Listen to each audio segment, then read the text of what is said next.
मृत्यु के बाद 13 दिनों तक क्यों अपने घर में रहती है आत्मा, जानना चाहते हैं आप? शास्त्रों की बात जाने धर्म के साथ।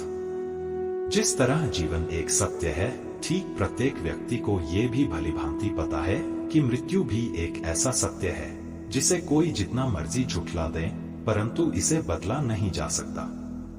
कहने का अर्थ है कि जिसने इस पृथ्वी पर जन्म लिया है उसे एक न एक दिन अपने प्राणों की आहुति देनी पड़ती है।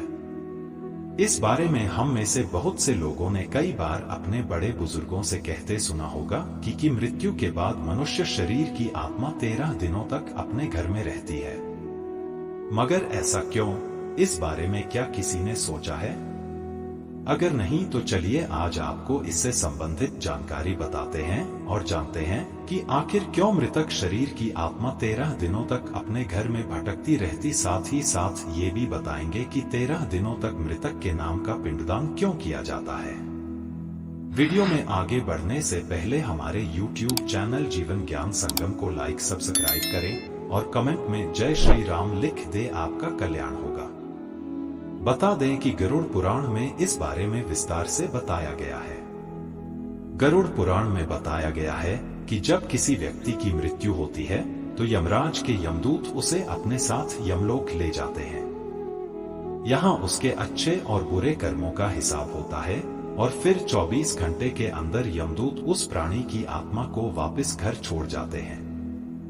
यमदूत के द्वारा आत्मा को वापस छोड़ जाने के बाद मृतक की आत्मा अपने परिजनों के बीच भटकती रहती है और अपने परिजनों को पुकारती रहती है, लेकिन उसकी आवाज को कोई नहीं सुन पाता। यह देखकर मृत व्यक्ति की आत्मा बेचैन हो जाती है और जोर जोर से चिल्लाने लगती है। इसके बाद आत्मा अपने शरीर के अंदर प्रवेश करने की कोशिश करती है, लेकिन यमदूत के पास बंदिश होने के कारण वह मृत शरीर में प्रवेश नहीं कर पाती। इसके अलावा गरुड़ पुराण की माने तो जब यमदूत आत्मा को उसके परिजनों के पास छोड़ जाती है तो उस समय उस आत्मा में इतना बल नहीं होता कि वो यमलोक की यात्रा तय कर पाए।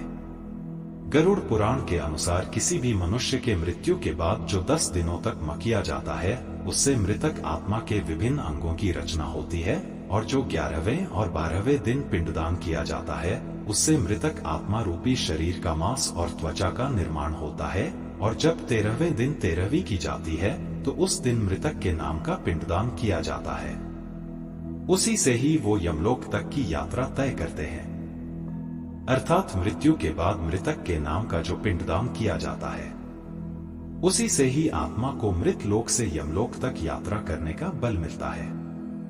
इसलिए ही गरुड़ पुराण में बताया गया है जब किसी मनुष्य की मृत्यु हो जाती है तो उसकी आत्मा 13 दिनों तक अपने परिजनों के पास घर में भटकती रहती है और उसके बाद आत्मा मृत लोक से यमलोक की ओर निकल पड़ती है, जिसे पूरा करने के लिए उसे 12 महीने यानी कि 1 साल का वक्त लगता है। इतना ही नहीं, मान्यता के अनुसार 13 दिनों तक मृतक के नाम का किया गया पिंडदान उसके 1 वर्ष के भोजन के समान होता है।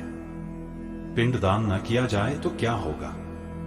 इसके अलावा बता दें, अक्सर लोगों के मन में ये सवाल भी जरूर आता है कि अगर किसी मृत व्यक्ति के नाम का पिंडदान नहीं किया गया तो क्या होता है। तो दोस्तों आपको बता दें कि इसका भी वर्णन गरुड़ पुराण में किया गया है।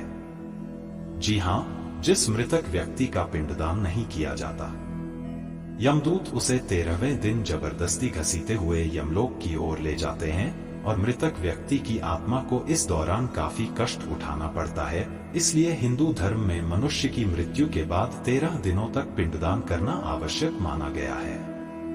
इसके अलावा आपको बता दें कि 13वें दिन परिजनों के द्वारा मृतक व्यक्ति के नाम का जो भोज करवाया जाता है, अगर वह कर्ज लेकर किया जाए तो मृत व्यक्ति की आत्मा को शांति नहीं मिलती।